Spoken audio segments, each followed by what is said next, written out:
All right, well, it is 6 o'clock. We do have quorum, so I will call this meeting into order here. Before we get underway, I'll start just by acknowledging that the land on which we're situated has been here from time immemorial, and Indigenous people have inhabited this area from time immemorial. So I want to acknowledge the neutral people, also called the Anwanarant, Anishinaabe, and the Haudenosaunee people, who lived here when settlers arrived and who share this land with us. May we together learn to care for and respect each other, our flora and fauna, and the land we inhabit together. Before we get underway, are there any disclosures of pecuniary interest? Seeing none, we can approve the minutes with quorum. So can I get a mover for the minutes? Thank you, Linda. Seconder? Yeah. All those in favor? I see that carried, thank you. We have no delegations today, but I do want to touch on item 5 there. On behalf of the committee, Adley Liu, members of LANXESS, thanks for the tour. I think that it went really well. It was really great to see not just the operation, but actually walk the land. So I really appreciate you taking the time and walking us through those lands and having us get a look firsthand.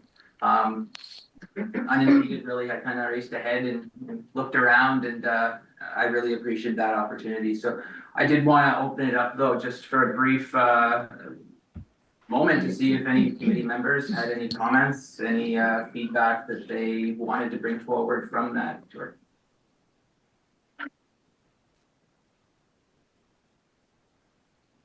All right, so there are some media. I think that Stacy put it all in the agenda. So if you haven't seen that, there are some press releases there, some actual pictures. So some great stuff there.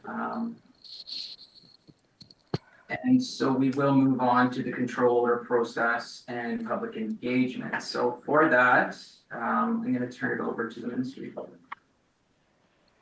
So this is to support the next steps as it relates to the possibility of consideration for amending the remedial objectives moving forward for the offsite municipal aquifers. So the first presentation, we have Kathy Curlew from Environmental Assessment Permissions Division. And she's going to give a brief overview of the ECA application process, because one of the questions is, when does public stakeholders have an opportunity to have comments and have a say in the process? So this presentation gives a general overview of that ECA process. And that's for the industrial sewage works for the offsite pumping wells and the treatment systems. Perfect.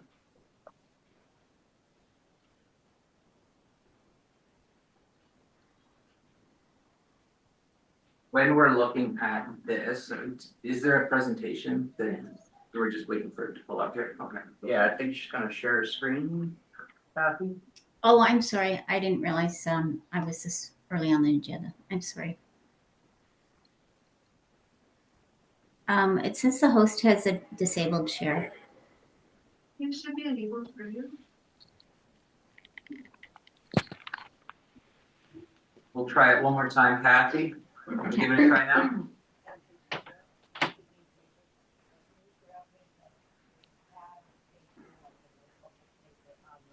Okay, that worked.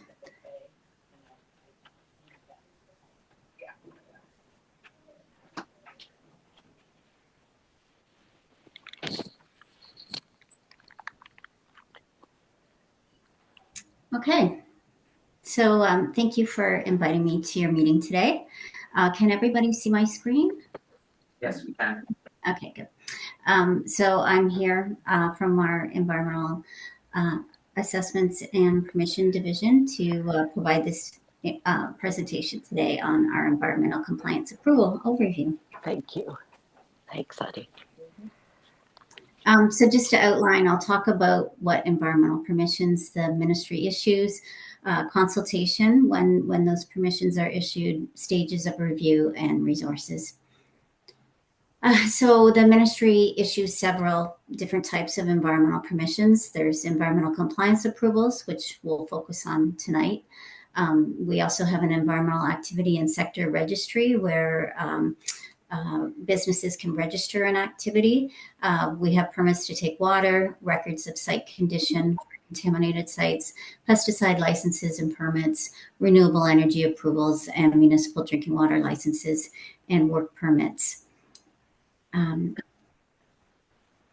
So the key legislation that we'll be talking about tonight includes the Environmental Protection Act, which is the primary pollution control legislation in Ontario, and it prohibits the discharge of contaminants into the natural environment. The Ontario Water Resources Act, it protects both groundwater and surface water in Ontario. It also regulates municipal and industrial sewage and wastewater, and it prohibits the discharge of materials that may impair water quality or activities that may impact water quantity. And finally, we'll be talking about the Environmental Bill of Rights. And this provides the tools for Ontarians to participate in environmentally significant government decisions, and it gives Ontario residents the rights to appeal. And so we will talk about that in a little bit further into the presentation as well. So our environmental compliance approval, what is it? Basically, businesses can apply for an ECA that includes multiple activities or project types. And then an ECA is a one window approach for approving or authorizing that activity. So the common types of ECAs include waste, sewage, and air. The decision to issue or to deny an ECA may be appealed by an applicant or a third party with some exceptions. If there's an environmental assessment, then a third party appeal isn't available. ECAs generally is a site-specific approval, and it usually includes pollution limits in terms and conditions and requirements that the holder will follow. ECAs are public documents, and they can be found through the ministry's Access Environment database, and I'll speak more about that in the slides to come. So the life stages of an environmental compliance approval include step 1, the application, preparation, or pre-submission.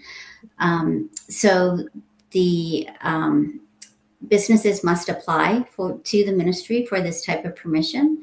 And once the applicant has determined what permission type they need, sometimes a public consultation meeting may be a pre-submission consultation meeting may be required before they submit their application. They submit the application to the ministry. It's screened for completeness, and it's also posted as a proposal on the environmental registry, generally for a 45-day consultation period. Step 3 is the technical review, and that's where a ministry engineer or a technical expert reviews the application, and they also review the comments that are posted on the environmental registry in response to that proposal.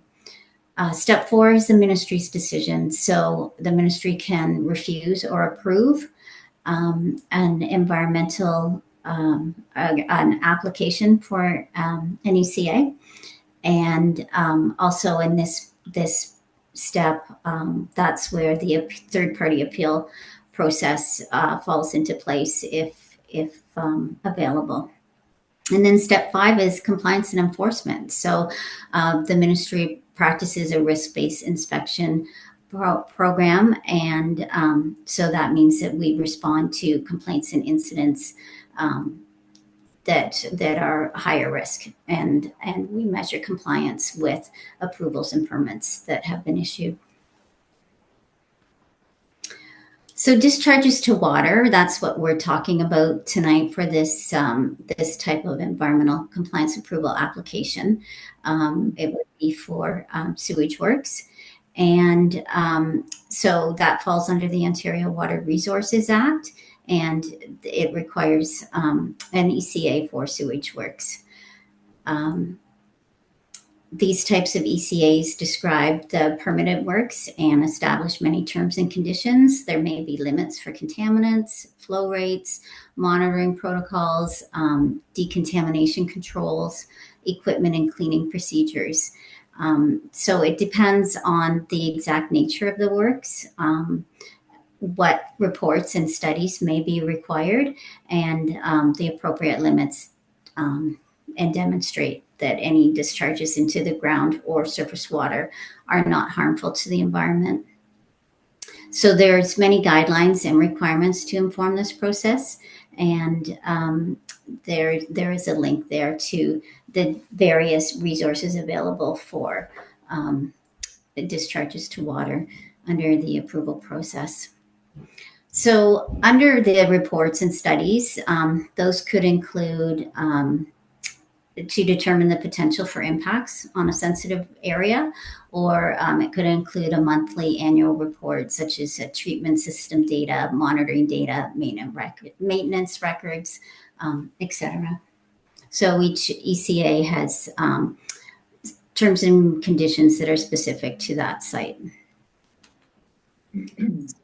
So we'll get into consultation now. The ministry requires pre-submission meeting, pre-submission consultation meeting, and these are generally, they're not for all ECA applications. They're generally just for projects that would include high public interest or potential impact to a First Nation or Métis community. Projects which require hydrogeological and surface water reports or effluent criteria, and that's where the LANXESS application would fall under. Major projects for system-wide or multi-site requirements. A pre-submission meeting is an early engagement during the planning phase of the project. And for sewage works, that would include meeting with the ministry's regional tech support section before collecting baseline data.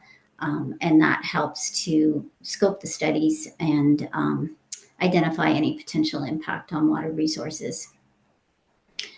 So the pre-submission meeting with the ministry is a discussion between the applicant and the ministry before the applicant submits an ECA. And these discussions are meant to help applicants just define the objectives for their project and identify any special cases or approval related requirements. So rights of public notice and participation. So under the Environmental Bill of Rights, residents of Ontario have a right to know about activities in their community, and this could affect the environment. So in many cases, the Environmental Bill of Rights also entitles people to participate in the ministry's decision-making process. And that includes when issuing a new approval. So the ministry provides Ontario residents with notice, and that's through the Environmental Registry of Ontario. And I have more information about that on the next slide. So consultation provides an opportunity to build a trusting and respectful relationship, and it creates a platform to discuss and potentially enhance a proposal. So we expect consultation to be a two-way process where the applicant educates the community on the proposal and the community educates the applicant on their interests or concerns. So the owner of the proposed activity is often in a better position than the ministry to explain and build support for the proposal, and also knowledge of the site location, the surrounding properties, and the technical details of the proposal enables applicants to identify stakeholder interests early so that they can develop solutions to any concerns. And that's the point of consultation. So the Environmental Registry is a website, and that provides electronic access to environmentally significant proposals and decisions.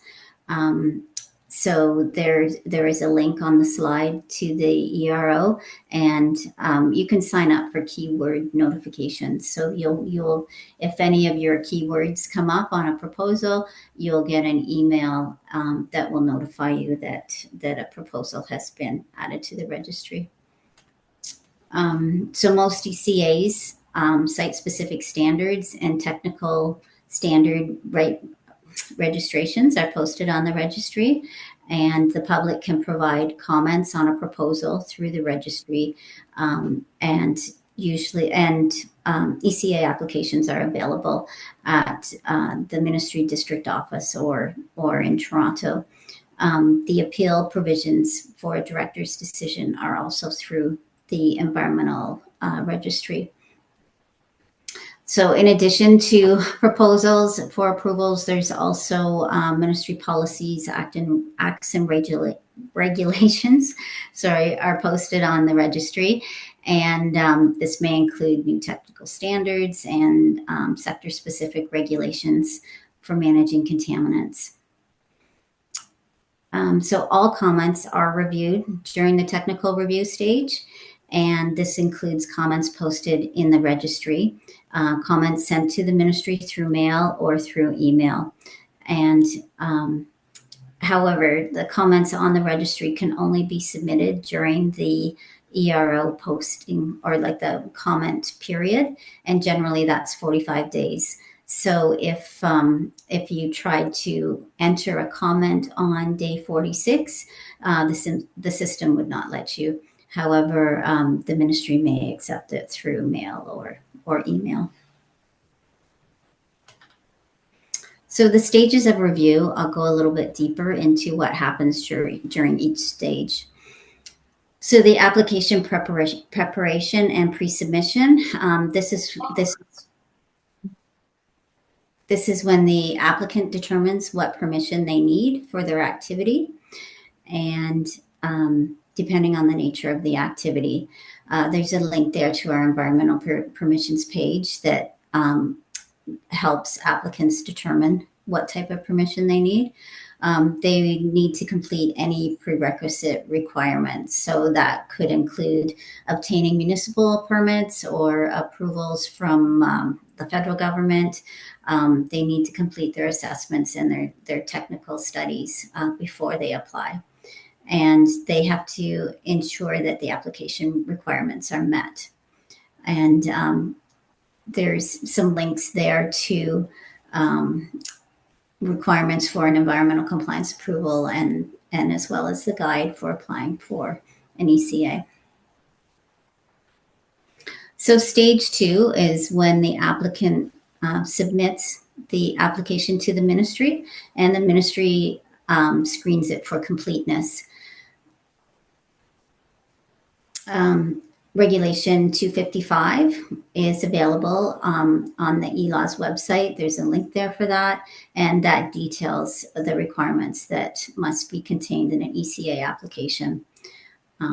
It's the Crown's responsibility to include assessing if duty to consult is triggered, and that's the duty to consult with Indigenous communities, identifying Indigenous communities to be consulted, and whether consultation and accommodation, if required, are sufficient. So the public release of application information, most of the information on an ECA application is considered public, with the exception of an individual's name, telephone number, payment information. Site plans and building drawings are often not available for security sensitive sites. So if the application is incomplete, the director can return it without making a decision to issue, or the director can refuse to issue an ECA. However, like an application could be submitted later with the required information. So if it's determined that duty to consult is triggered, this usually occurs during the pre-submission consultation stage. And then while the ministry is doing the technical review, we assess to determine if that engagement was met and satisfied. So the public release of information contained in an ECA and documents attached to an ECA application is subject to the provisions of the Freedom of Information and Protection of Privacy Act and the Municipal Freedom of Information and Protection of Privacy Act. So these acts defined what can be disclosed and what needs to be kept confidential.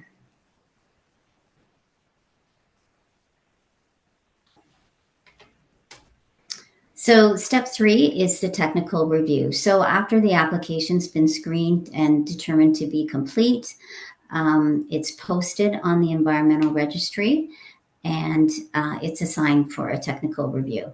So a technical review is generally a ministry engineer will review the application and determine that it complies with the regulatory requirements as well as meets the site-specific requirements, that it won't impact the natural environment.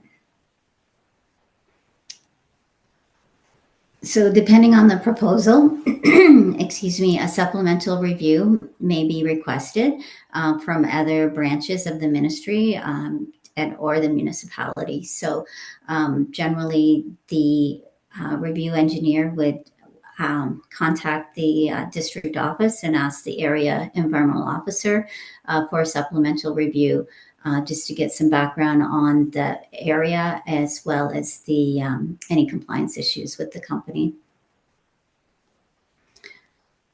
The technical reviewer can determine that additional information is necessary during this stage and require the submission of that information during this stage as well.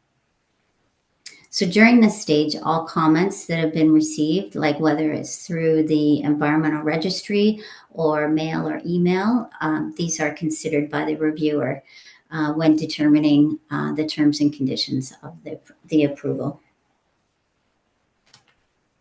So step 4 is the ministry's decision. So the technical reviewer prepares a package with a recommendation to the director, the signing director under the Act, to either approve the application or refuse the application. So the director reviews it and makes the final decision based on the information provided. The technical reviewer includes a summary of all the comments received and how they've been addressed in the approval. And the director considers this information along with the recommendation. So the director also has discretion to hold a hearing at this point. They can, and it's regardless of what legislation the approval falls under.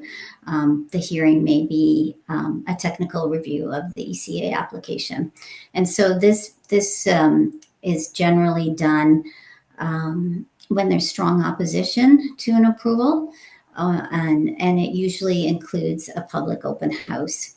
And it has been initiated in the past by the ministry for waste disposal site ECAs, where there's been a lot of concerns from neighboring property owners that can result in, and so this type of hearing can result in the addition of a complaint response requirement in the terms and conditions of the ECA, or additional monitoring to ensure that there's no offsite impacts. So the ministry practices a 1-year service standard and for ECA applications, and it could be longer depending on the complexity of the application and the other associated compliance instruments. But we strive to meet that 1-year service standard. So hearings, the applicant can request a hearing following the decision if the director has refused to issue an ECA or has revoked or suspended an ECA or imposes terms and conditions in issuing an ECA. So applicants have 15 calendar days after the issuance of the ECA or refuse a letter to appeal the director's decision. And that goes in front of the Ontario Land Tribunal. So residents of Ontario also have rights, and these are rights to appeal decisions. So they have third-party rights to seek leave to appeal an ECA that's posted on the Environmental Registry. And again, this is within 15 days of the director's decision being posted on the registry.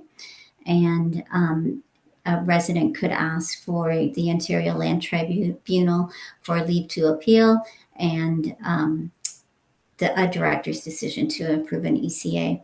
So there's links there for more information on that. And as well, this is a screenshot of what the Environmental Registry looks like. This is a decision posting. And under how to appeal, if you click on that little plus sign, it will open the window that tells you the step-by-step procedure to appeal a decision. So finally, stage 5 is environmental compliance. So the ministry is responsible for ensuring compliance with environmental laws, and compliance can be addressed through several ways, including audits, self-reporting, and ministry inspections. The ministry recently updated their compliance policy and it was passed in June. I think it was June 4th. And so it hasn't been updated yet on ontario.ca, and the decision notice on the Environmental Registry is also pending. But these links that are in the presentation, once that is updated, will take you to the updated decision notice as well as the updated compliance policy. So the compliance policy provides guidance to ministry staff on choosing the appropriate compliance tools or enforcement tools, and to address the ministry's legislation.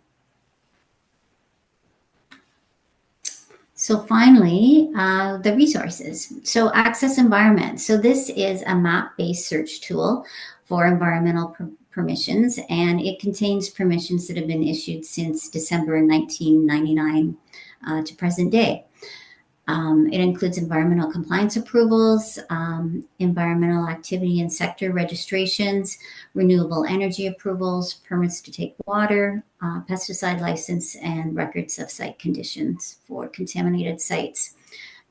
There's like a basic search and an advanced search.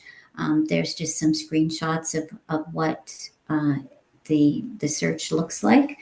So to access environment, if you do an advanced search, you can click on the menu on the left-hand side and choose environmental compliance approvals, and then it will show all the environmental compliance approvals issued in the area that you've zoomed in on. And if you have an interest in reviewing one of the approvals, through the advanced search, it will come up with the approvals in that location, and then there's a link. And if you click on that link, copy a PDF version of the environmental compliance approval will be available to you to download and review. As well, this works for any registrations through the Environmental Sector Registry, where you can click on it, click on the link, and a summary of the submission will come up, and that includes like all the questions and answers that the registrant answered in the online registry. And so it just provides additional information for authorizations and approvals that the ministry has issued. And finally, resources. So if you click on any of these links, it will take you to our website where you can find additional information on those topics. So if there are any questions, we'll have a question period now, but also you're welcome to call the ministry's Client Services and Permissions branch. We have a help desk We take calls from the public, from clients, from just concerned citizens, and those are the phone numbers there. And it can also be through an email through the environmental permissions at ontario.ca email address. Very much for that, Kathy. There's a lot of great information there. I'm not sure if your dog needs in or dog needs out, but we should go through that real quickly. Are there any questions from the committee?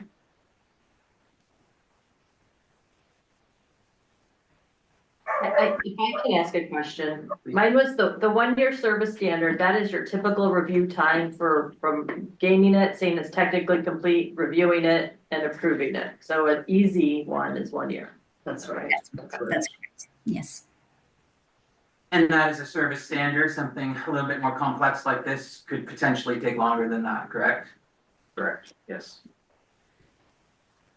Any other questions? I have a couple, but I don't want to. Okay. I think it was stage 4 for the ministry's decision. Are the only options approve or deny if that plan comes through? And I'm not sure if you have an opportunity to kind of go back with some amendments or something through that process, but it said that the ministry in stage 4 either approves or denies, and I'm just wondering if that plan comes forward and it's 90% there, would you go back and say, well, you have to kind of maneuver this at 10% in order to get it fully there? You know what I'm saying? Yeah, so generally the technical reviewer, the engineer will work with the client and ask for that additional 90% or additional 10% rather, and they try to get that done, and that's how the service standard can extend beyond a year. Is working with the client to get that information. If that information is just not available, and the client can't provide it, and it is potentially causing an impact, then a refusal could be issued at that time. Thank you. And another question I have is, if a resident wanted to give not just feedback, but I guess appeal the decision that's made, they're given 15 days from the date of posting. 15 days, 2 weeks, that's not a ton of time. Surely somebody would have to sign up for an alert in order to not miss that. So I'm just wondering, for a project like this, what would be the best way in which somebody could follow it so that they wouldn't miss any of these decisions? And I know that you had said kind of search words is the best way to do it. Would it be LANXESS, Elmira for something like this? I'm just trying to position the public so that they could go to these websites and find this really easy. Yeah, like on the environmental registry, you can sign in, and so then you have your own account there, and you just choose keywords, and anytime that keyword shows up in a proposal, you'll get a notification of that proposal, and you get sent an email every week that will list your keywords and what proposals are in there, and it also includes decisions too. So once you have you get the notification for that proposal and you follow it, then as soon as the decision's posted, you'll get an email to notify you that has been done. And I think that's the easiest way to follow it.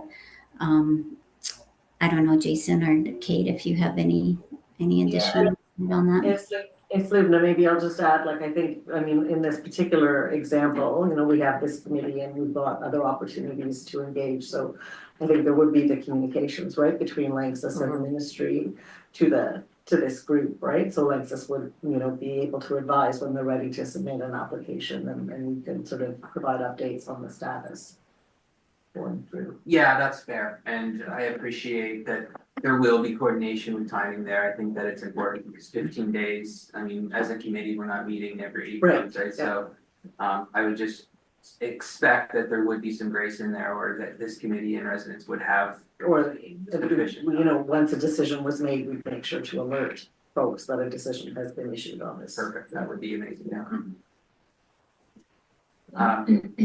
I had one other question, and Councillor Schmidt, you might be able to help me with this, but I seem to recall the OLT did away with third-party rights to a certain degree, and I don't know if it had to do more with like not environmentally related ones. Do you recall? Because I know that we were going through this with Planning, the gravel pit. planning. It's definitely in the planning sector that third-party rights are, you have to, it's either the applicant or. That doesn't apply to environmental. I don't know about environmental, but I know they did away with it. You were asking why they did away, they definitely did away with So- it. Planning. That wouldn't have impacted what we heard about in this presentation, right? So a resident could still go before the OLT and potentially argue something, because I know that planning. If they appealed the decision, yes, Yes. yes. Okay. Yeah. Any other questions?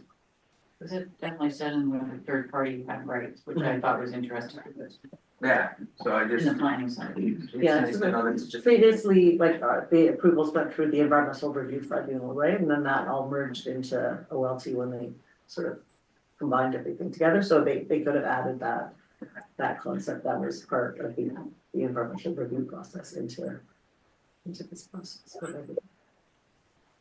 Even for keywords for the environmental registry, LANXESS Canada probably would work because I believe you only have 2 sites in Ontario, correct? I'd do that. Perfect. Any other questions before we move on? Seeing none. Thanks very much, Kathy, for that presentation. Thank you. Sorry, I think Susan has a question. Oh, well, thank you, Susan. I'm sorry. Unmute. Okay. Can you hear me? You can hear me Yes. perfect, yeah. Okay, good. So if a third party is appealing a decision, is there intervenor funding possible from the ministry to that party? Not that I'm aware of, but I can get back to you on that information. Okay, thank you. Thanks, Susan. That's a great question.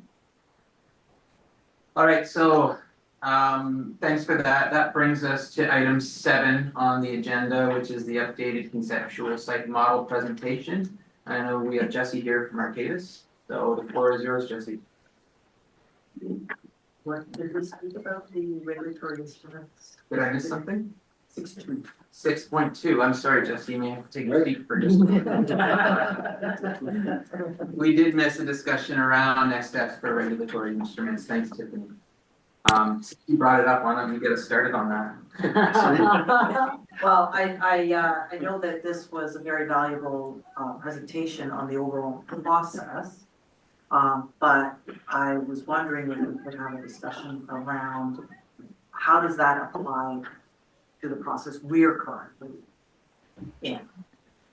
Specifically waiting for, before the deadline of 2028 for the current order in ECA to expire, and have that input. So I'm a little confused as to where our input before the deadline happens. That's kind of what I'm just wanting to know a little clearer. And at what point is the ministry going to, and LANXESS, reach out to us?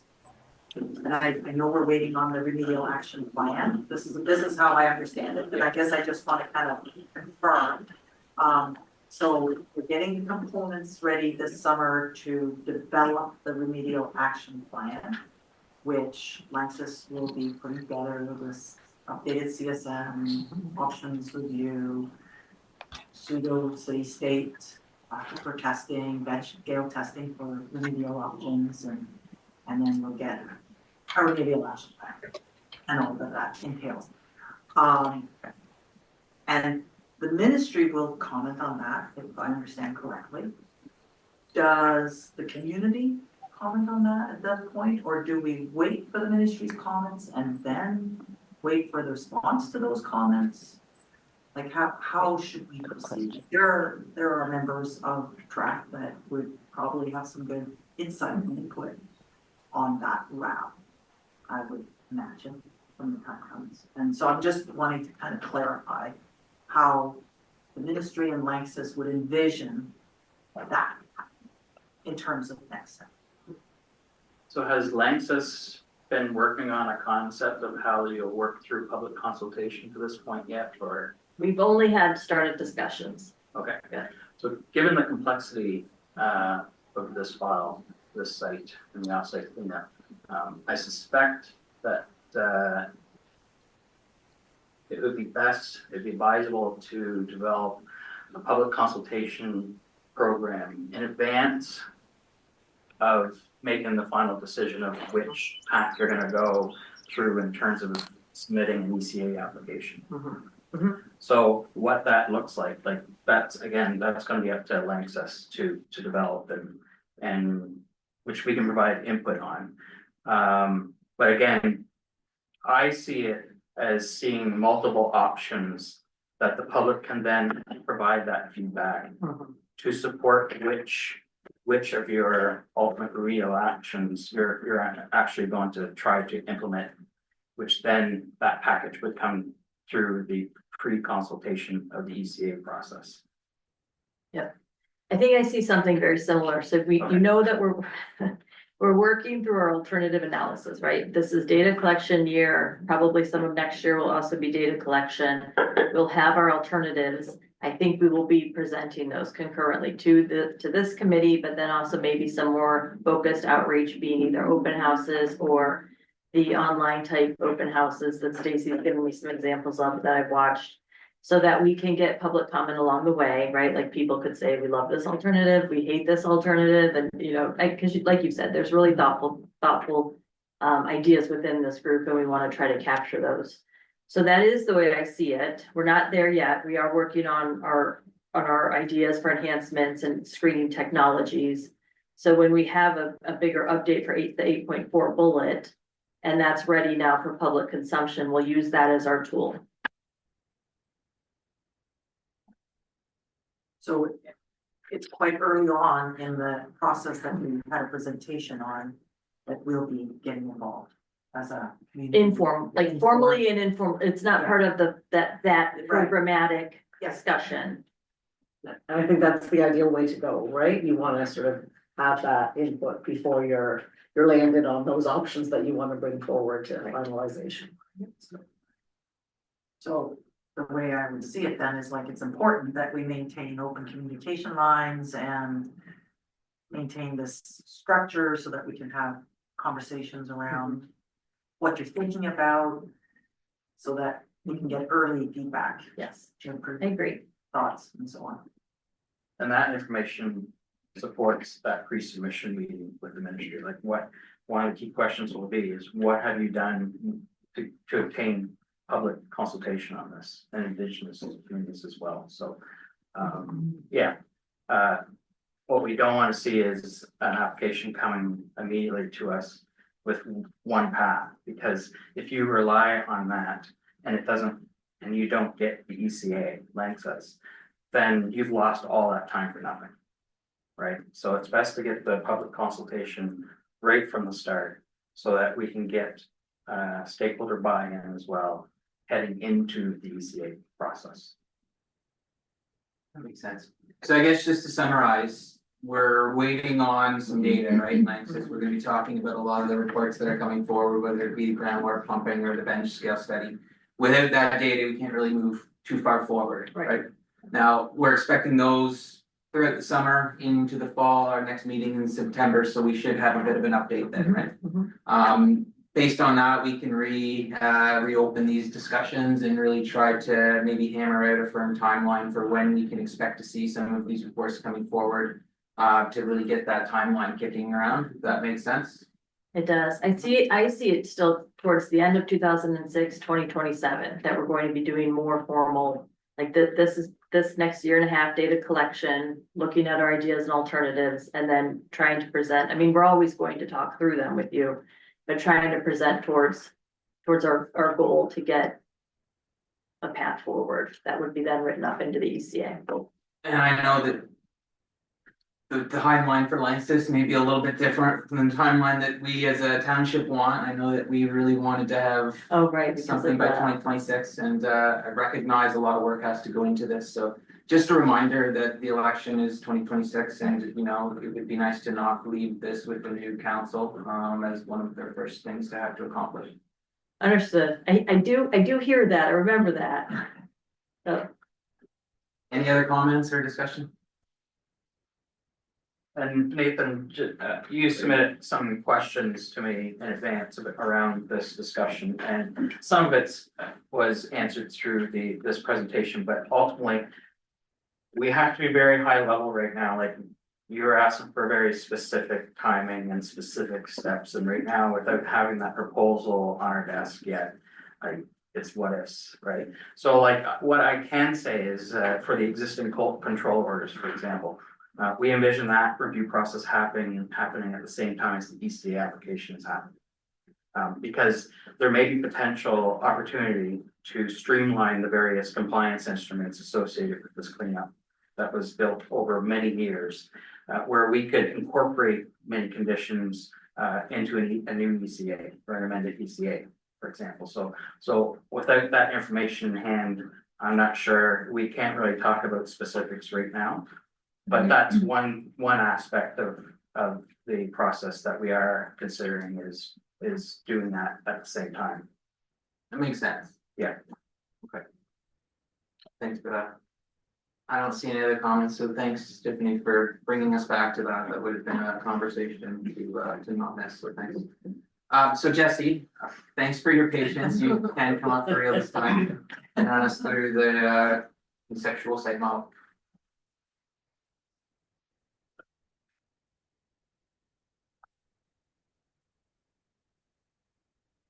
All right, so first of all, just thank you for inviting me, allowing me to make this presentation.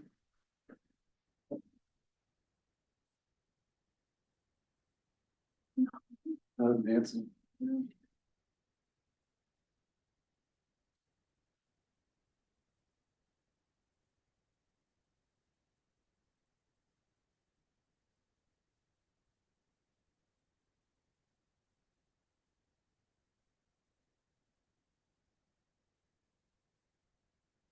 I will say that best laid plans often, this is what happens. Jesse was one of the first people here making sure that the presentation was Never fails.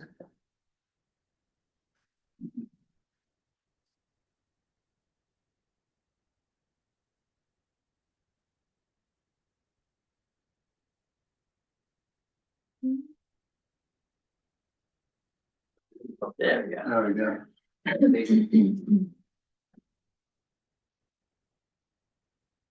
All right, so I'm Jesse Wright. I'm an engineer, a professional engineer, professional geologist, licenses in Indiana. Have over 20 years of experience.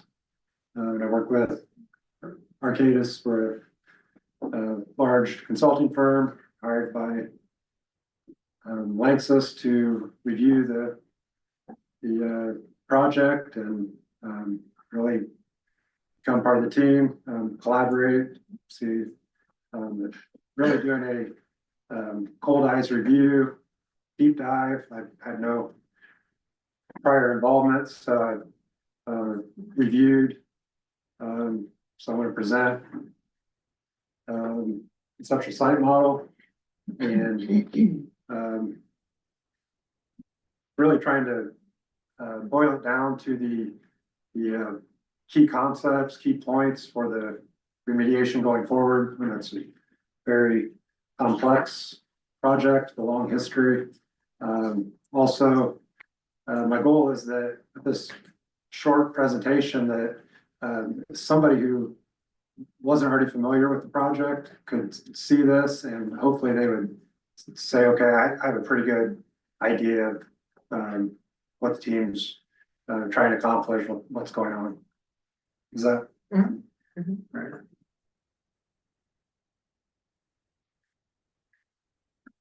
I could not working. Try now, sorry. Okay, so here's the outline. I guess I'll also start by saying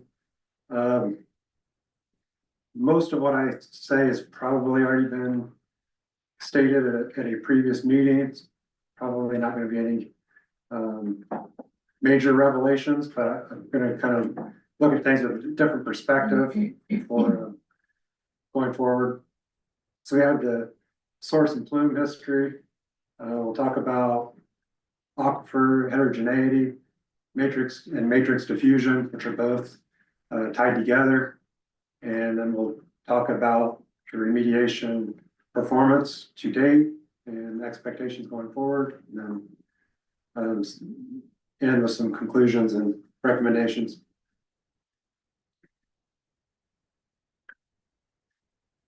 All right, so this so we titled it Conceptual Source and Plume History, high level. So I'm going to kind of click through the history, understanding how we got to this point. So 1940s to 1970s, the chlorobenzene and NDMA sources were active. So we're kind of showing yellow, showing on-site chlorobenzene sources. This one twice. So got both on-site and off-site sources, potential off-site sources of chlorobenzene. Now we're showing the greens, the NDMA. Then next, for the 1940s to the late 70s, the North Wellfield. So click, show that. North Wellfield was supplying municipal water. So what that was doing was drawing groundwater to the north. So click twice. So the yellow and green, again, these would be conceptual, what the plumes, groundwater plumes might have looked like in the late 1970s. Didn't have data at the time. So continuing on, then in the late 70s to the late 80s, the South Wellfield added to the municipal supply.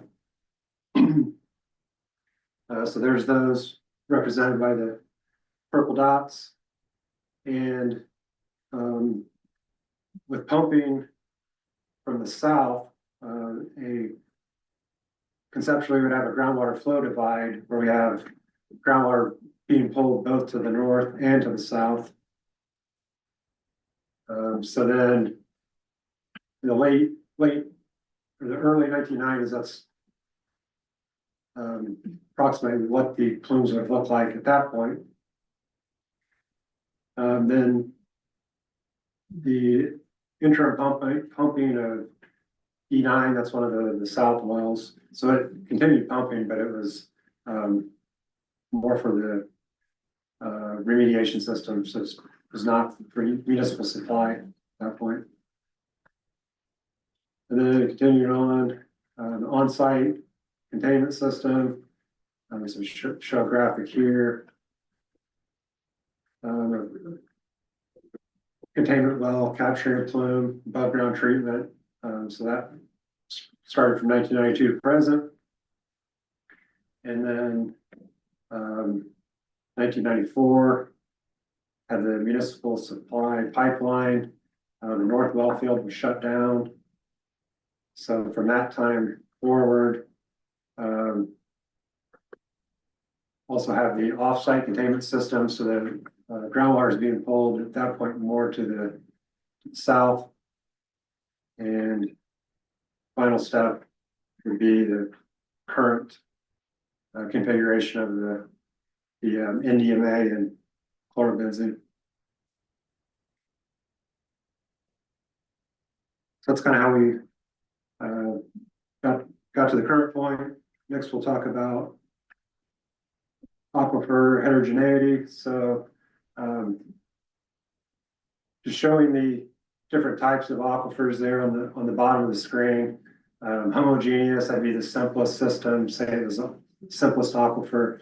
If we had all sand, then 50% of the flow would be through 50% of the aquifer. And then number 2 is heterogeneous, so you have sand with discontinuous silt or clay layers. Number 3 is a layered system, so more like a classic layer cake you hear people refer to. So anyways, real world is more like number 2, heterogeneous. And what that's showing, the upper right figure, so if you had laterally extensive aquifers, it shows that the flow paths closer to the stream, the river, closer to the discharge point, so you have shorter flow paths. And further away, for the groundwater to travel across the aquitard layers, you have longer and longer flow paths. So then conversely, on the bottom right, with the discontinuous, which is more consistent with Elmira, you can have shorter flow paths around the aquitard. So groundwater finds its way around, you have shorter time of travel. Again, just on the heterogeneity, the aquifer, the glacial aquifer above bedrock, it's glacial geology, so showing just a reminder that upper left, even with the glacial deposition, there's multiple different depositional environments. So you see braided streams and moraine, glacial lakes. Pictures showing what the braided river looks like, so the complex flow paths. And then also we're showing the ranges of hydraulic conductivity. So you can see for, apologize, it's kind of hard to read, but for different soil types, there's a large range of hydraulic conductivity. But even within a single soil type, so fine sand, for example, you could have 2 to 3 orders of magnitude change in hydraulic conductivity. And that's all going to be very important when we talk about matrix diffusion, the next couple of slides. So then we're showing the cross-section from the site that shows the transport and storage zones. So we're talking through this, the transport zones for the more sands and gravels where you have more groundwater flow. Storage zones are going to be silts and clays. And then key concept here we'll be talking about, sure has come up previously, is matrix diffusion. But so first, what is diffusion? And on the lower right has the picture, shows on the left, start with the molecules close together. This is a chemical process where then the molecules spread apart due to the concentration gradient. And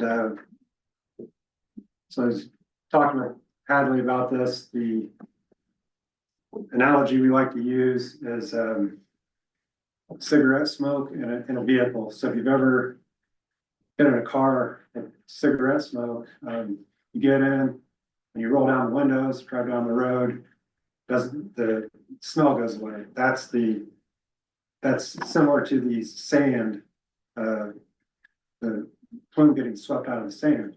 And then if you roll up the windows, the smoke diffuses back out of the upholstery and the seats. So that's similar to the mass coming back out of silts and clays. So again, here we have, there's some videos you can review on matrix diffusion, but on the left is showing the loading phase. So the green would be the plume. It's advancing through the sand and also loading into the silt. And then on the right is the flushing phase, the green, the plume, it's flushing out of the sand, but you also see a diffusion halo around the silt. So then the mass is diffusing back out of the silt. And we show some examples. We see evidence of that with the data from Elmira. Then here, so what we're going to show here is the green rectangle to the right. That represents the original NDMA source. So there are on-site containment wells for the on-site source, and then kind of the light green is the plume, and then the darker green is the mass that is diffused into the storage zones. So on here we're showing the blue arrows are groundwater flow to the extraction wells, and then the green arrows would be back diffusion out of the storage zones. So you really think of, for the offsite plume, those are secondary, all those dark green areas, those are secondary source areas that are going to prolong, they're going to feed the plume. All right, so some examples of the remediation performance. On the left, we're just showing a theoretical example. What that shows is tailing. So that means the rate of mass recovery decreases over time. So you see that where it's labeled where the pump is on. And then when the pump turns off, classic case would be you'd have rebound, where concentrations, you have back diffusion and other processes, so that concentrations rebound. So using some data from the site, so this is W3R, that's one of the, we looked at the carbon treatment today for those who are on the plant tour. What this is showing, so we have concentrations on the y-axis, time on the x. So you see the concentrations decrease. You have strong decrease there at the beginning. So again, back to the analogy of the air inside the car, the mass is getting swept out of the more permeable zones, and then from about 2006 or so on, you have more tailing. So it's concentrations are being sustained by back diffusion. And then the graph on the bottom showing it's the inverse. It's showing mass recovery over time on the y-axis for multiple wells. But you see the same thing, same behavior. Higher mass recovery at the beginning, and then it starts tailing off. There's still one well there, that one of the newer wells has come online that the rate of mass recovery is still pretty high. So then next I want to talk about some more of the remediation performance. First, on the table on the right shows orders of magnitude reduction. So for every time you divide by 10, you start with 900, divide by 10, and then you're to 90 micrograms per liter. That's one order of magnitude. That's 90% reduction. And then we give the examples for each further order of magnitude reduction. Divide by 10 again, goes to 99% and 99.9%. You see all the way down to, you start at 900 and then get all the way down to 0.09, which is the water quality standard for NDMA. So that's a 5 order magnitude reduction. So I'll show some data on these plots on the left. That's called the triangle plot. And on the left shows the concentration after treatment. on the y-axis, and then on the x-axis is before treatment. So you'll see if it shows the 0% or the no change is the top line, and then each order of magnitude progressively goes to the lower right. And I'll reference, that's from a reference later, that's from an ESTCP study in 2016. That's a Department of Defense funded organization in the US. So this is, you're probably familiar with these from Joe Ricker's plume stability. And it's showing for the upper aquifer, it's kind of hard to see, the upper left is 1993, and then the one below that, 2004, and then the graph on the bottom showing the concentrations. Then what we did is plot this and show that on the triangle plot, so there's been a 99.1% reduction. That's 2 orders of magnitude decrease. But we need to get down to 99.9%. So that doesn't sound like a lot because it's only 0.8% more. It's another order of magnitude. So I'm not intending to be pessimistic with these. It's just more trying to kind of set realistic expectations and explain why remediating large dilute plumes like this take a long time. I'll give another example for the lower municipal aquifer. Again, starting with Joe Ricker's results for the lower municipal has had a little over 1 order of magnitude. Point that out. We still need two more orders of magnitude. We need to get down to a 3 order of magnitude reduction. So you see there we're starting.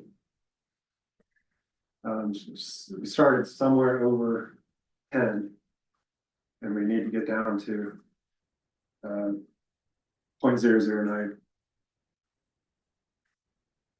And then just one more of these. Again, I guess the point of these is that the remediation has been impressive. You've had very good results, but it's still going to take more time to continue to flush out the NDMA. So this one's showing CH38, it's 1,100 meters off site, and there we've had almost 4 orders of magnitude decrease, but still need to get one more OOM to get down to the target. And then what I wanted to do is wrap this section up by showing a comparison to other technologies. And this is back to that 2016 study I referenced. It was an ESTCP project. They looked at over 200 projects. So if you look at the table, for example, bioremediation, there was over 100 projects. They show the average order of magnitude reduction there was 1.4. That's the upper left. So that shows all the data. You can see where all the dots fall starting with somewhere between 0 and 1 order of magnitude. You have some that get all the way up to 3 to 4 order of magnitude reduction. And then you can see the other, for the other technologies, chemical oxidation, thermal remediation, and then chemical reduction. So what I want to point out is for NDMA in the upper aquifer, this site has had a 2 order magnitude reduction, and that's higher than the average for a thermal site, which is 1.7. So, I mean, thermal's other than excavation, thermal's probably the most aggressive remediation there is. So just highlighting the effectiveness so far. All right, so conclusions and recommendations. Talked about Seen really good reductions in the plume so far. Talked about matrix diffusion a lot, but that's still anything going forward is going to have to either allow for the mass to diffuse back out of the lower permeability zones, or try to address those areas to speed things up. And give an example here that just based on this area, more than 400 acres that approaches with closely spaced points. So for example, Regenesis ORC type products, for example,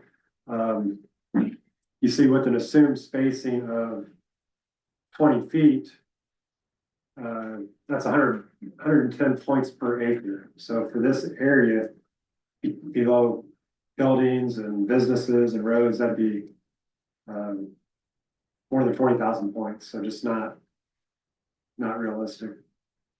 And I think our pilot was even tighter than that, was it at 13 meters, 13 feet? Yeah, the ORC we did, So, close to, sorry, W3R was, 13 feet.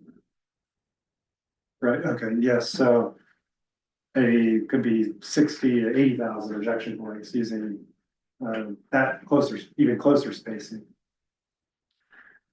So, I mean, my recommendation would be continue looking at evaluating options to enhance the current system and infrastructure.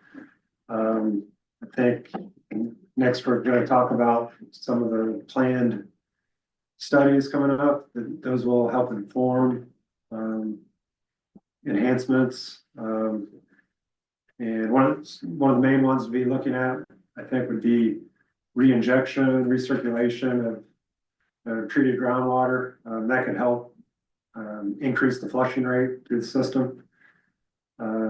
Also barrier type approaches that would allow operation of that municipal well to the south. And last thing would be with consider collecting samples. So for example, in the core of the India May plume where the highest concentrations are, could do some investigation there, collect some samples and evaluate how much mass is stored in the lower permeability zones. And then that could help with remediation options, decide whether to kind of continue focusing on the more permeable zones, or might be able to try to do something to speed up the process from the lower permeability zones. So then I have just references and time for any questions. Thank you very much, Jesse. Do we have any questions? Whitney?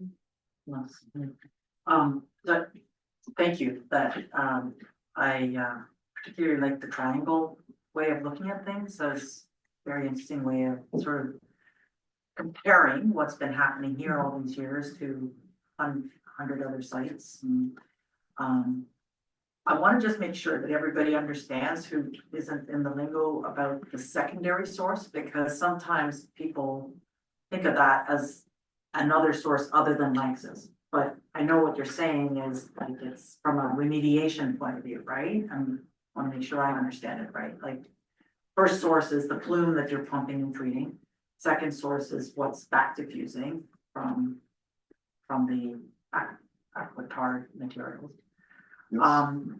So one question I have is, go back to. Try to get to that slide. This one? Yeah, that one, but also like actually almost the second last slide. You went too far. Yeah. That one? No, but that's okay. I think I can explain what I'm wanting to ask. So I think a really key thing will be to assess and evaluate the mass that's in the various heterogeneous aspects of the aquatards part to quantify the mass that's there, because I'm wondering how homogeneous that is. Right, like, we might have an area that has a lot of mass and could be looking much more long-term than another area where it's just because of the history of how the North Well field and the South Well field might have been pumping and historically, and when the larger mass might have been released and so on. Like, I'm wondering if an evaluation along those lines. I don't know if it would be, and I'll let Jesse correct me, right? I don't know if it'll be like, we're gonna try to look at, we're going to be studying the groundwater now to study at the steady state when we take away the pumping, because we're pumping it down, we don't know what the groundwater truly is when it's in contact with the soil. So we're gonna be finding that information out soon. Where we see the highest NDMA concentrations, we are proposing to do some sort, if we can get access, again, remember, this isn't our property. So it may not be a perfect investigation exactly where we want it to be, but we're going to try to look at where the highest concentrations of NDMA are, to really look at the soil and quantify it like you were saying, so that we can understand what enhancements there are. Because we're in that car where the easy stuff has gone out the window, and now it's coming back out of the seats and the dashboard. It's the hardest of the hard. So how much is there left in the silty and the clay deposits that are back diffusing back into the system? So I agree with you. I mean, we're trying to do some targeted investigations. There's some pretty neat techniques we can use to do that. And then also understand the aquifer profiling too, like which direction would it maybe be prone to go naturally while we're doing that type of investigation. Because I'm wondering, basically, as much as, like, I guess it's a scale issue, because as much as the aquifer itself is heterogeneous, the aquatards themselves could be heterogeneous. And so I'm just kind of thinking that some of that needs to be explored. I agree. I don't think we have a really good handle on that yet. Yeah, I agree with you. Sebastian? Sorry, just for coming late, so I apologize, you might have mentioned this before. But I'm interested in the timeline here, because you mentioned what I got here, that orders of magnitude have been achieved in large parts of this plume. But there was one case where there was still one order of magnitude left to go until you get drinking water quality standards. Can you tell me a timeline as to how long it might take for that last order of magnitude to be achieved? Because it's not linear, is it? It doesn't happen every 5 years that we hit a certain order of magnitude, and then we work another 5 years and we get the next one. The last one, the highest lying fruit, if you will, or with the toughest. Can you give me an idea, at least to give us a sense how long it might take to get that last order of magnitude out of the way? I mean, I'm just gonna think it's years, Yeah. but I was thinking decades. It's decades, so it depends on what we do, right? We don't know can we find the mass? Can we do something? Could we do ORC where the mass is? What can we do for enhancements? If we keep doing just pump and treat like we are, and maybe put in some new wells every so many years, it's going to be decades, right? So are there other things we can do? Can we find the mass in the soil and target it to help us clean it up? Can we flush it with the clean water that we've treated now? Can we put that back into the system to try to push it out of those, it's called recalcitrant areas? Could we use the water that's clean that we've treated to create a hydraulic barrier to support containment to get E10 working? So maybe we never get to, maybe we change the goal, right? I don't know, for post 2028, the goal might be different. Like, my focus is to try to get the E10 well working. If the region wants it and needs it, how can we creatively make that happen without moving our plume further? And it's like, what are the resources and tools we have? We have a lot of treated groundwater. We have a great pump and treat system that has done wonders for where we are for the last 30 years. But it's time to refocus our efforts on these recalcitrant areas and understanding them a little bit better than we have. we've masked the data for those because of the pumping. When I think of a graph in terms of timeline, I was thinking of something going exponentially ever higher. The closer you get to that finish line. Right, yeah. Okay, and I see that here as well, and I'd just like to get an idea as to how long that might actually be. Are we talking 10, 20, 30 If we years? keep doing what we're doing, it's decades. Yeah. I hope to make it better, and I'm not gonna say it's gonna be years. I think it's not quick. This is a 400, 500 acre plume, right? With a parts per trillion, practically zero cleanup level. Yeah. Yeah, and it's how many meters deep?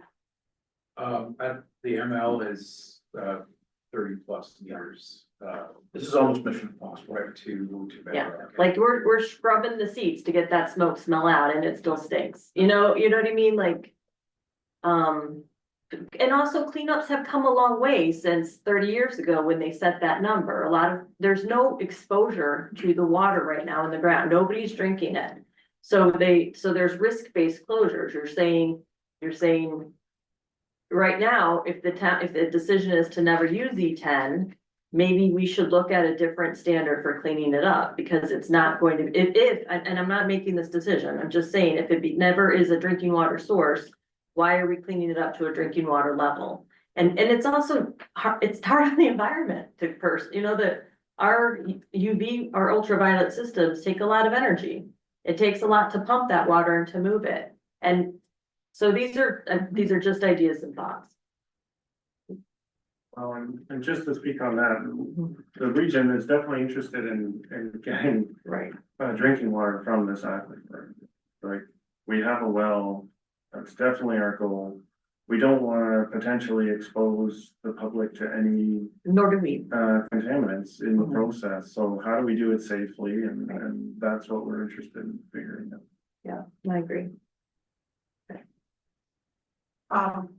Just clarification, when you spoke of you used the word barrier, are we talking permeable reactive barrier, or are we talking physical barrier?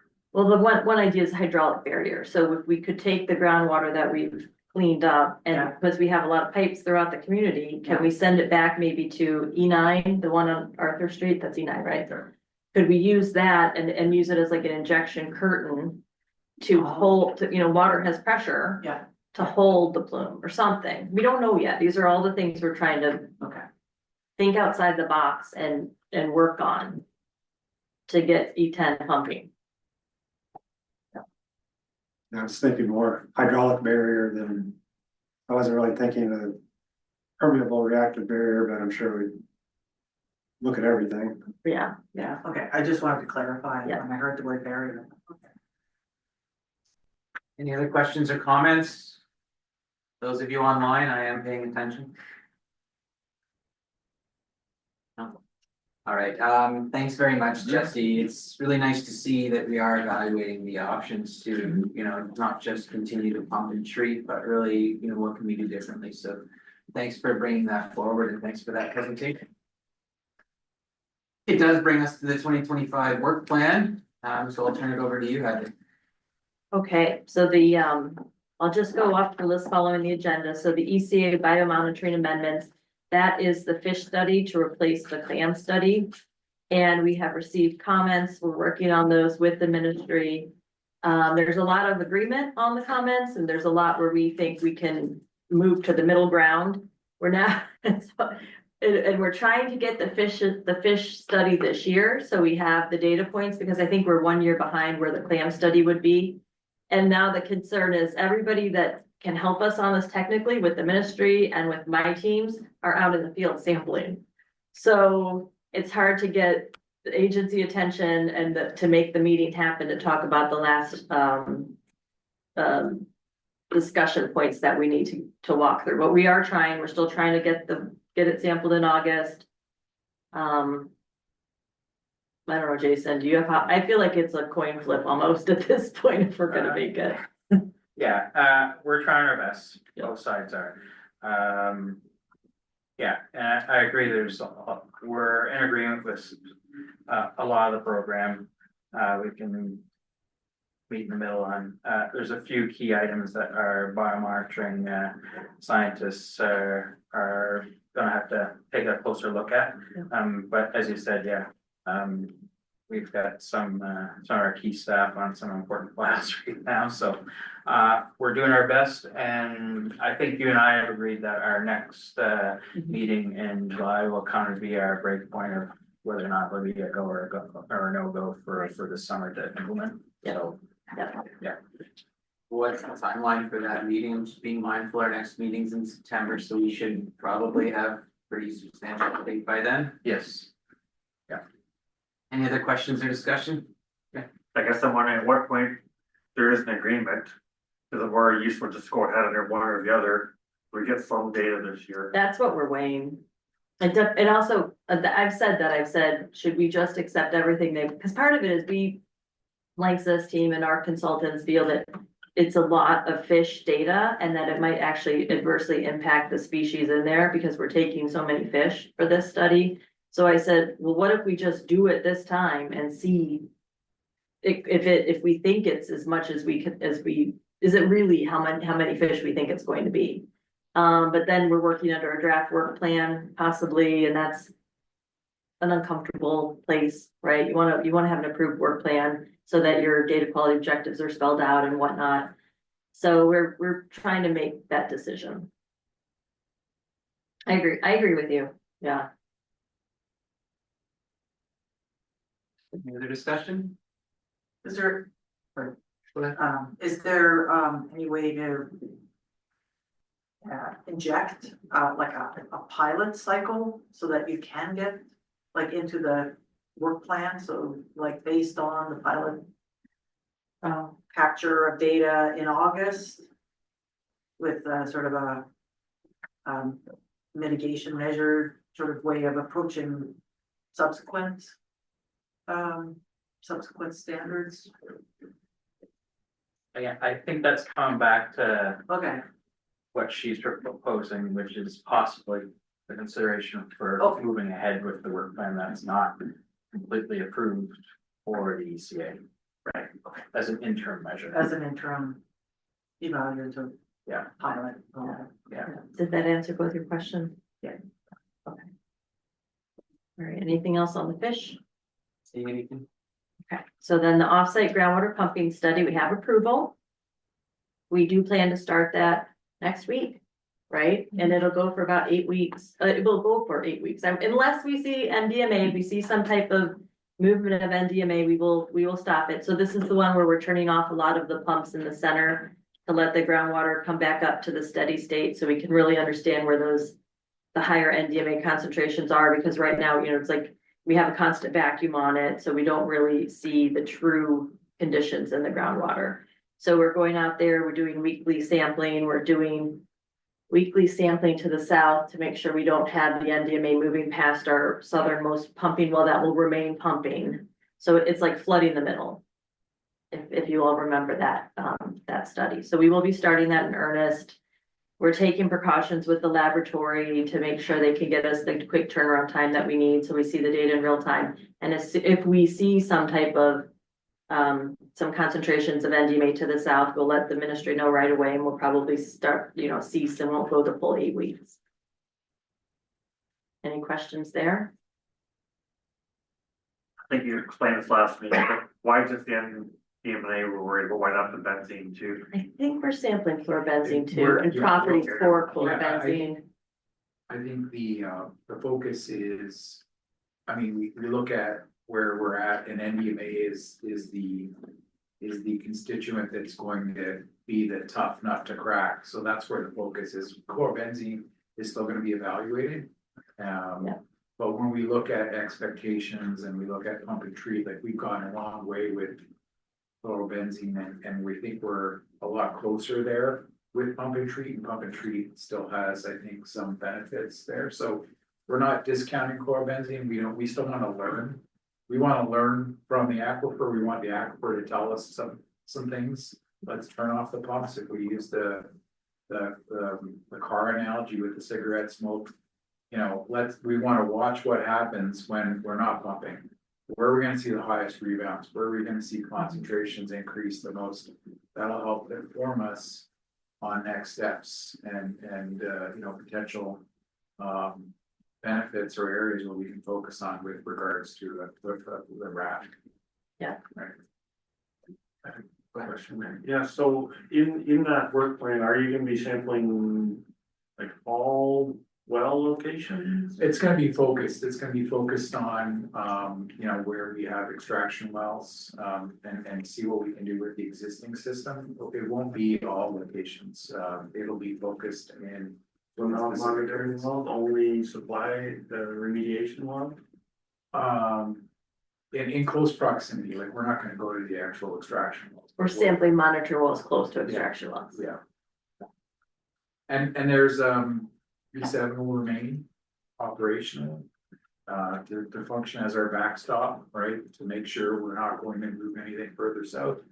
And then we built in, a kind of, a well that the ministry's asked for, that we're gonna use as our, you know, if we see NDMA show up there, that'll trigger notification to the ministry. And it'll also trigger a resumption of pumping as soon as we see any NDMA in that well. That would be the condition that would trigger that. And that's to the south again as well, just again, to be conservative and protective of all the work that we've done. And to ensure that we don't get any significant movement of the NDMA group while we're doing this work. Carl, so yeah, it's, if we were to focus on all areas and every area, it would be a significant undertaking to we're using bladder pumps, we're dedicating tubing, we're grabbing samples, and it's gonna be 2 days of sampling every event. Every week. Every week. Have you looked at like, historically where the highest concentrations are? I mean, yeah, That's where we're we've evaluated, that's where our extraction wells are. That's why the extraction wells were cited where they are. These are the areas where we see the highest concentrations and where we need to actively pump more. So I think the extraction well locations is just historically were situated in those highest concentration zones. For both core benzene and chemical. Have we ever shut the wells off to this extent? Never, we've never done anything like this before. I'm probably not the one to make suggestions, but is there anything else that we could be doing when we're shutting off the wells to this extent? What a that we've great never done? segue into 8.3. Yeah. If there aren't more questions. Just maybe just a comment, and I don't mean, I realize how we ended up where we are, but I think many of your questions, like, we just got all those details in the revised agenda yesterday, or today, yesterday, that has the actual work plan in it.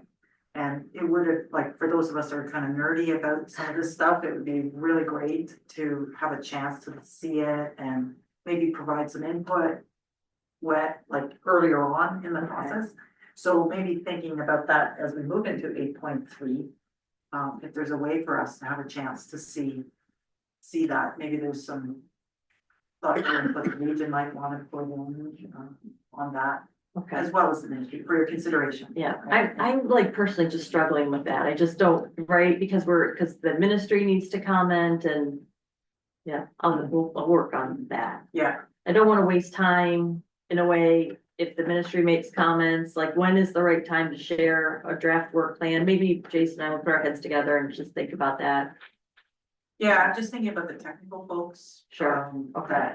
That would be interested in that kind of thing, and not necessarily that it's definitely a ministry and LANXESS decision, it's just, I think it would be helpful. Yeah. I see your point, Yeah. clearly. It's just like, when is the timing right? Yeah. And yeah. Okay, anything else, or are there questions on the chat? I see a dot, I can't tell if that means anything. Okay. It was just Kathy saying goodbye to us. Oh, okay, thanks. All right, then moving on is 8.3 groundwater treatment bench scale study. So now we'll have this water at a higher concentration that's had more resident time with the air, with the seats, with the area that has the most recalcitrant concentrations of NDMA and chlorobenzene. And we'll start to see what that groundwater really is without the pumping that's keep giving us a false, it's not the real concentration when it has hang time, resident time with the soil that's impacted. So we're going to take samples of that, aliquot samples of this. We don't have ministry comments yet on this work plan. We do expect them, but we're taking it to a treatability laboratory in Niagara Falls, I think. It's GHD has it. There's Stella, what's her name? Sorry, I think, yeah, it's not Not Stella, Stella. Sophia. Sophia Dorn. Yes. Sophia Dorn. So she's really wonderful at this. So we're going to be taking this contaminated water, this impacted water, from the worst places on our site, and we're going to be doing different enhancements. So similar to the Regenesis, we talked about the oxygen release compound. Are there other bacteria we could add to it to help strip the NDMA in situ in the groundwater? So we're doing a bench test study of that water once we have it. Did that answer the question that segue to it? Nathan, it was Nathan's question, right? So that's what else we can do. See how high those concentrations come up. Are there enhancements we can make to treat the groundwater in place? Thank you. One of the things that I know in one of our earlier presentations, is the dissolved oxygen, aerobic, anaerobic. Right. And if I understand correctly, the bed scale test will be on like the aquifer groundwater, not necessarily the water that might be in the Aquifer. Like, are those conditions being examined? We're looking at both anaerobic and aerobic types. Yeah. For it, right? I think when we're pumping, it's largely anaerobic, right? We're stripping the oxygen, we're pulling it down, but we're looking at both types of additives and thoughts. Because, like, is there a way in the worst place of the NDMA, chlorobenzene concentrations? Are there ways that maybe we could enhance it either way? So should we? We're ruling nothing out. Okay, great. Yeah, because I'm just wondering about where anaerobic conditions exist. Will you, at the end of the bench scale testing, know how to best address that? Yes. And it's not for the entire aquifer, because again, that would be like, we're not going to be able to flip the whole aquifer to aerobic conditions, because that's back to like the 80,000 points across the community, and nobody wants to see that, or add propane, because it would be 80,000 points across the community with propane. So it's just in the targeted areas, enhanced. That's why we keep saying enhancements. Yep. All right, Jason, do you have anything to add there? Other than just to clarify, you did receive my comments late last week on the bench scale. Okay, yes. So you do. I believe you. I think yes, there's been a lot. I just got back from vacation. I'm catching up. Yeah. Okay. So, and yeah, we didn't have any significant concerns. It was more, majority of it, Lou, I sent to you as well. Majority was more just for asking for clarification and more details with respect to. Oh, that's right. what are the Yeah, we key talked questions about it. that were Okay. already answered from this bench scale. Yeah, it's coming back to me. We did. Yes, thank you. Very good. Any other comments, questions, concerns? I guess, can that finalized work plan be circulated then?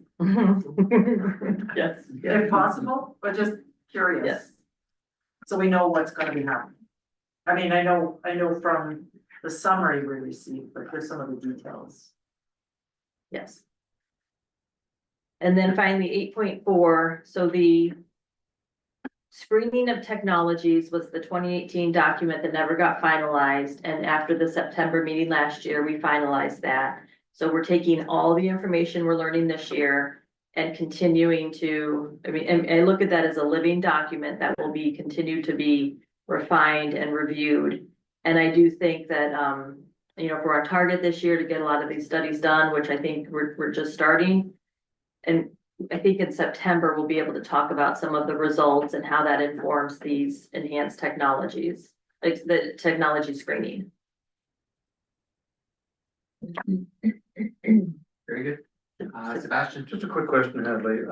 How many enhanced technologies are being considered here? Oh, gosh, I'd have to go back and look at that list. I'm sorry. Are we talking dozens? Are we talking scores? I think we look at, again, you have to look at everything. All options are back on the table, Sebastian.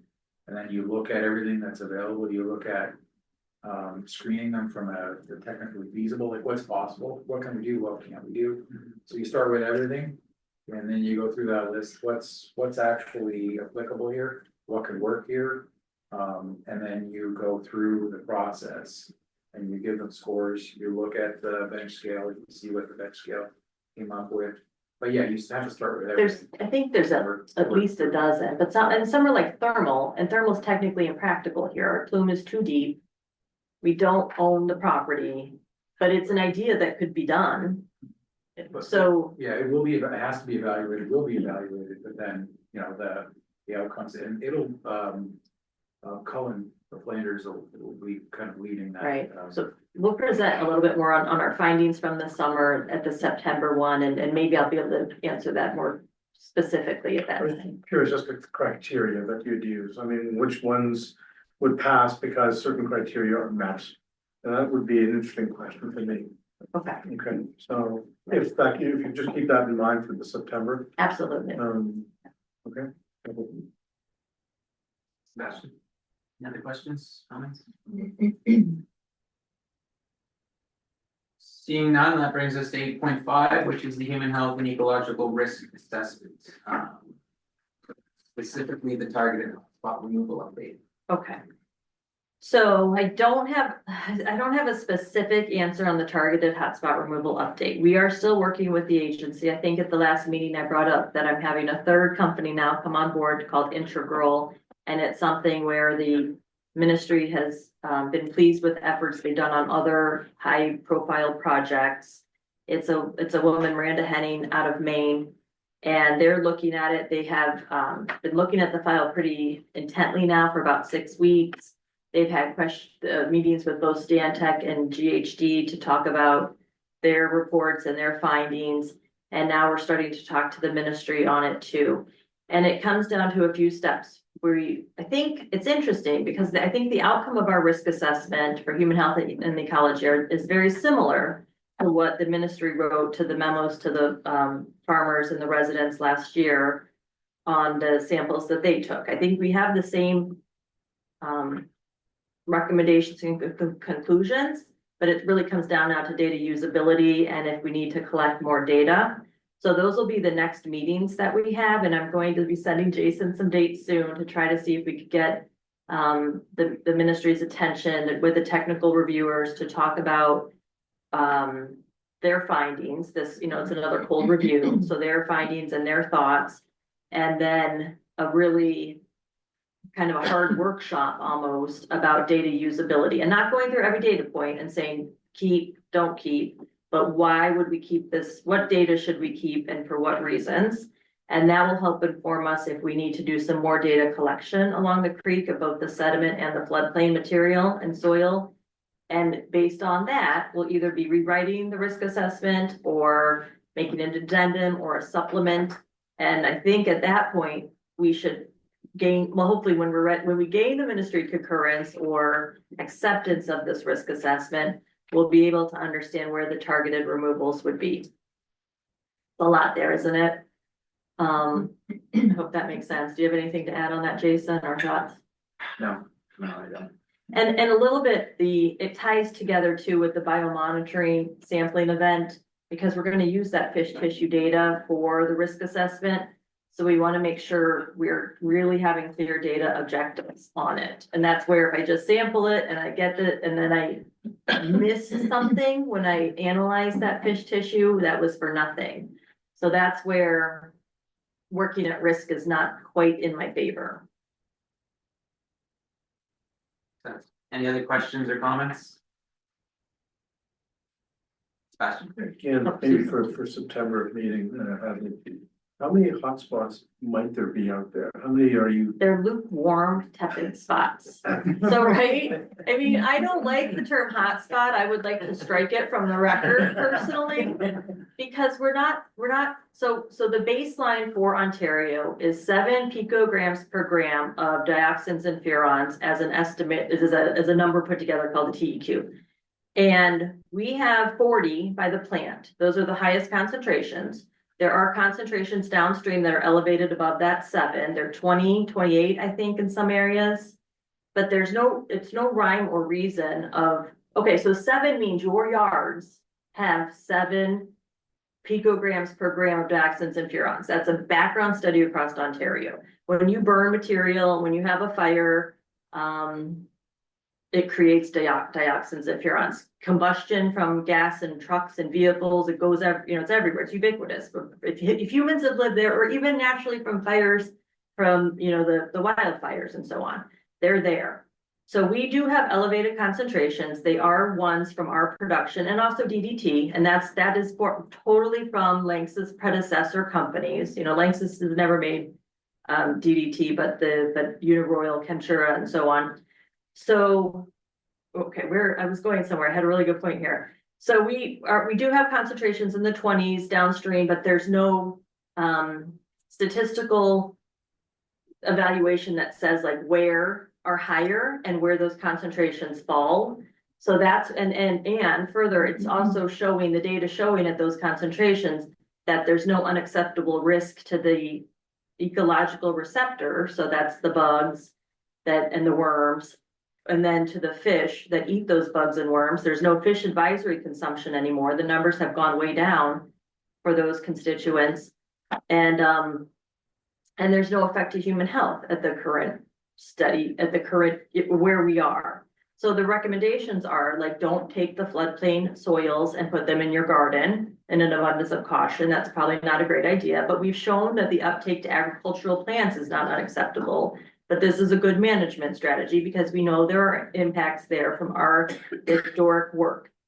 So that's one recommendation that LANXESS agrees with and the ministry agrees with. They wrote that in their memos. Another one is to not let fowl, birds, guinea hens, chickens go and eat the worms and the bugs in there, because if they have eggs, that could be concentrated. And if a toddler only consumed those eggs, they could potentially be at risk. Now that's kind of unlikely. And further, there aren't the Mennonite farmers don't allow their poultry to free range. There might be some homes that do, but the ministry's written that in the memos to those homeowners to not let them do that free range foraging. So what's a hotspot, right? I have 40 on the eastern side of the plant. Maybe that's going to be the area that I do some targeted cleanup on. But we have to get through where everyone's accepting the data, because I'm not going to do it at risk. I'm not going to spend the money if it's I want to make sure it's warranted. And further, if it's somewhere else where we need to do it, that creek is beautiful. There's a huge riparian corridor. There's great trees on either side. It has a really nice natural regime. We do these biota studies that have shown that all the fish species are recovering, and there are so many more than there used to be. If I go in there and do a targeted removal, I have to take in heavy equipment and yellow iron. I have to put what's called swamp mats down to get that material there. I have to cut down trees. I'm basically denuding the properties that make it healthy and provide habitat. So I really want to make sure I get it right before I would do anything. Okay, I understand why you want to redefine hotspot. I get Right. that. It's a loaded term. Yeah, Yeah. it's above the background in Ontario. Okay. And it is attributed to our operations. So what if you get the situation, again, maybe this would be something for September. Mhm. What if you get a dozen or 2 dozen sites that are, let's say, 20, 30 parts per micrograms per gram? What do you do then? And it's not on site, they're further downstream. You're right. That's where if we do further evaluation and we find that, we will for sure and certainly look at focus on that.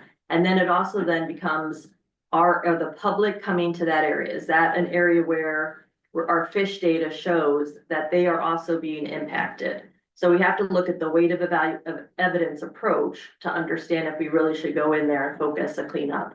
Sometimes it's as easy as armoring, right? So you might put some rock down, you might plant some trees to make sure that that sediment stays where it needs, stays there and doesn't get washed away and put back into the regime of the creek. But if I find it, we haven't yet. If I find it, I will. And I know Susan wants to see that too. I saw Susan put it in. Yeah, Susan, I know we know you had a question. Maybe we'll let her let her ask her question or state her comment, Susan, if you still have one. You're muted though.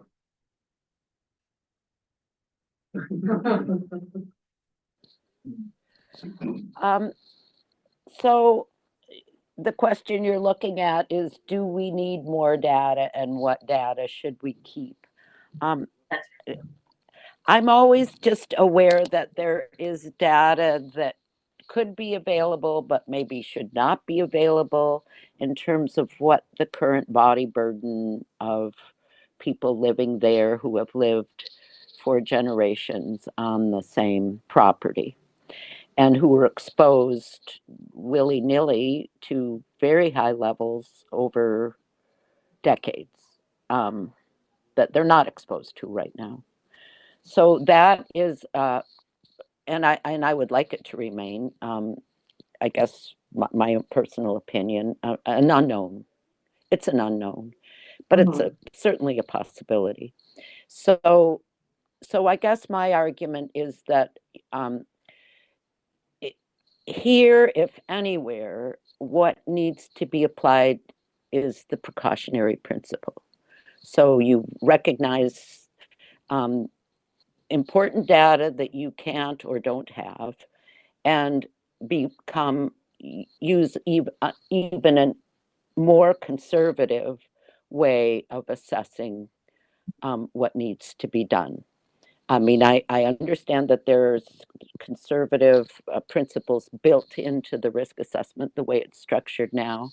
I'm just arguing for more.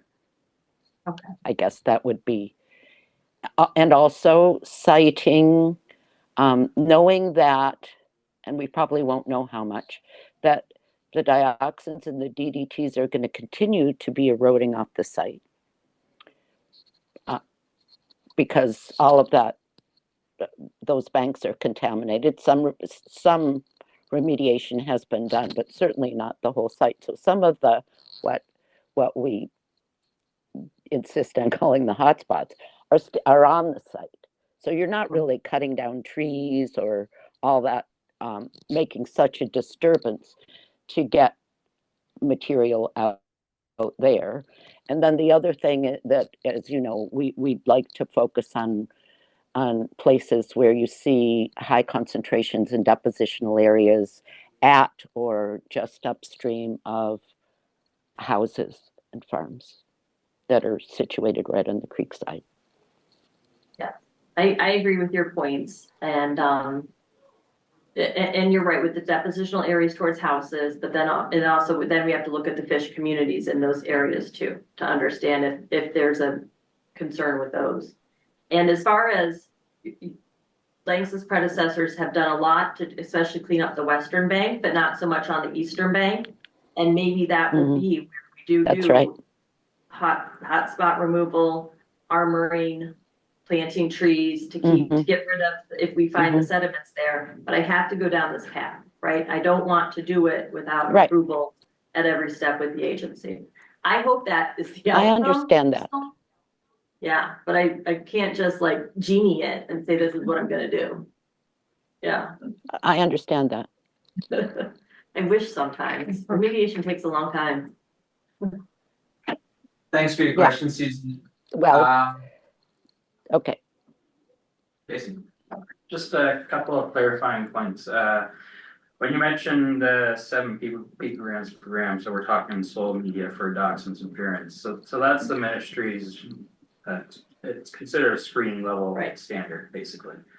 It doesn't prove or disprove an adverse effect to the environment, only that further evaluation is needed to determine whether there is an actual potential adverse effect or not.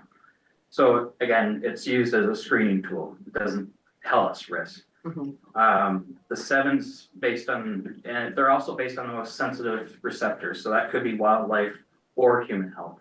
And in this case, for dioxins and purines, 7 is a ecological receptor. It's some type of a shrew. The human health component value, I believe, is I think it's 13. I think 13 is the shrew. Yes. I think 7 is background and 13 7, is the shrew. sorry. So 7 is background. 13 is ecological. And then the human health component value is. I can't remember. I had to double check on that. But yeah, the most sensitive receptor is the ecological, it's the wildlife as it relates to toxins appearance. The other point I just wanted to make was, the ministry's floodplain soil siphon on the private Mennonite farm properties downstream of your site, only included, some of the properties downstream, so. Whether other properties have free range chickens, we're not aware of, but we can't confirm through that study because it wasn't, and not all properties downstream that have lands adjacent to the creek were studied. Yeah, no, that's fair enough. I'm saying typically they're putting their chickens in barns. Yeah. Yeah. Yeah. For that, any other comments? All right, that brings us to item 9, that's mine, so summary 2028 order deadline. We are waiting for a lot of studies, so there's really not much in terms of this, other than just reiterating, that 2028 deadline. Is that hard stop, if we can get something in place much before then, that would be fantastic, so just a reminder to everybody around the table. 2026 is ideal. Moving on then to item 10, summary of the 2024 annual environmental report. Who's taking this one up?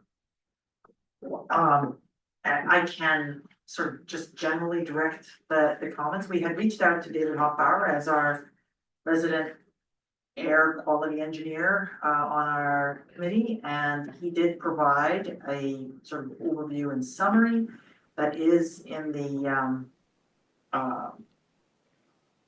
on page 84 of the PDF document in the revised comments, and I could read it out, but I would rather just direct you to page 84, which summarizes the air emissions year over year.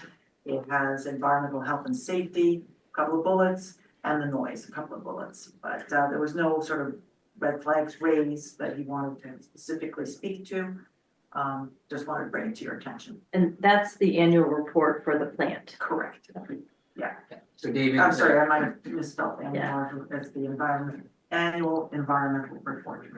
And so thanks to David for taking the time to go through that and provide that summary for the committee. He sends his expo, so he can be here. Item 11, track update to council, so that's tentatively scheduled for August 26th.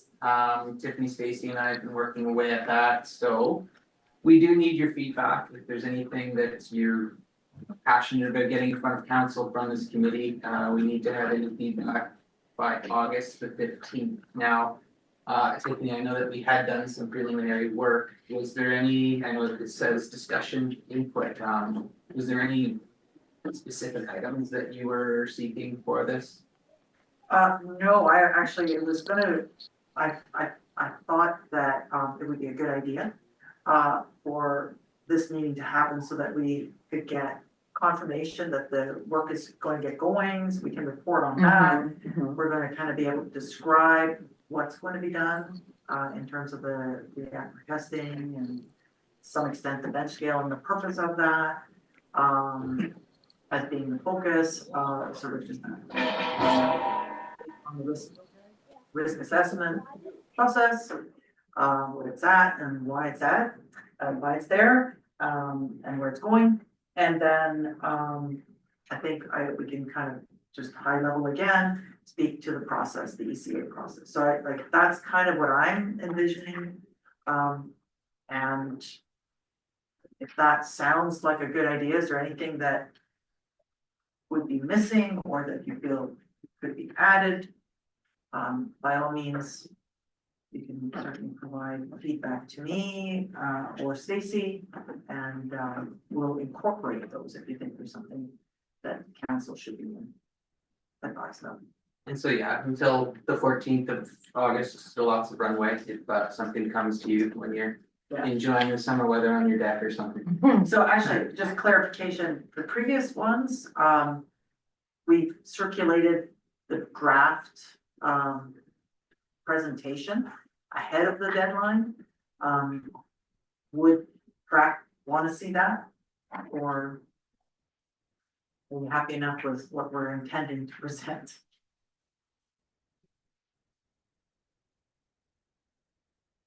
Being not much in favor or against, so we can certainly circulate as an FYI, but maybe not hold it up in any approval or anything like that, if it's okay with that. I just need more time to review this stuff, sorry, folks, okay, but I hope to give you some feedback, okay. Thanks. Brings us to other business. Does anybody have anything that they want to bring forward? Couple things I just want to note is I want to thank Stacy for kind of retooling how the agenda looks. So I don't know if anybody noticed, but I certainly did as I went through. It was much more simple for me to follow. So thank you, Stacy, for spearheading that. The other thing is we have been working at projecting forward what the next year of meetings is going to look like. So that's something that we will be working on behind the scenes and hopefully bring something to you September. Just to flag what it is that we're looking for, kind of looking ahead for the next 12 months or so. So that brings us, go ahead. Just through the chair, the very last page, our package 258 has sort of like the revised kind of forward-looking schedule. It's very, very big at this point. And so I think everybody collectively, I think, found it helpful to have this sort of forward-looking schedule, and the chair sort of wants us to keep pushing out that we have a full year forward. And so as soon as we have sort of a clarity on exactly that, then, you know, it'd be helpful if you just feed it back to Stacy and us so that we can kind of keep that as current and as much detail as possible. So that's the only thing I want to say. Thanks, Durkin. Item 13, we do have 5 pieces of correspondence. Most of them we've spoke about today at some point. Any more discussion on those? Linda?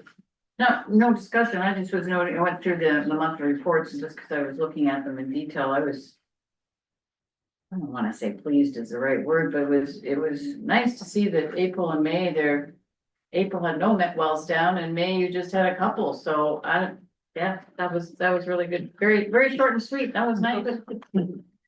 Thanks, yes, we're trying. Cause we've been hounding you on that one for quite some time, so that was good to see. I'm sure you did. I think I found. Yeah, no, thanks. So thank you. Thanks for that, Linda. Item 14 is our next meeting, tentatively scheduled for the 18th of September. Unless the majority of us can't make it. Not seeing any flags, so that's what we'll go with then. And yes, Just one, just a reminder, Stacy will be reaching out on our behalf to generate agenda material and so on. It's probably middle of August, end of August, something like that. very good. So that brings us to adjournment, everybody's favorite part. Need a motion. Linda, seconds, Eric, I'm gonna say Carl. All in favor? And that's carried. Thanks, everyone. Have a good night. Thank you.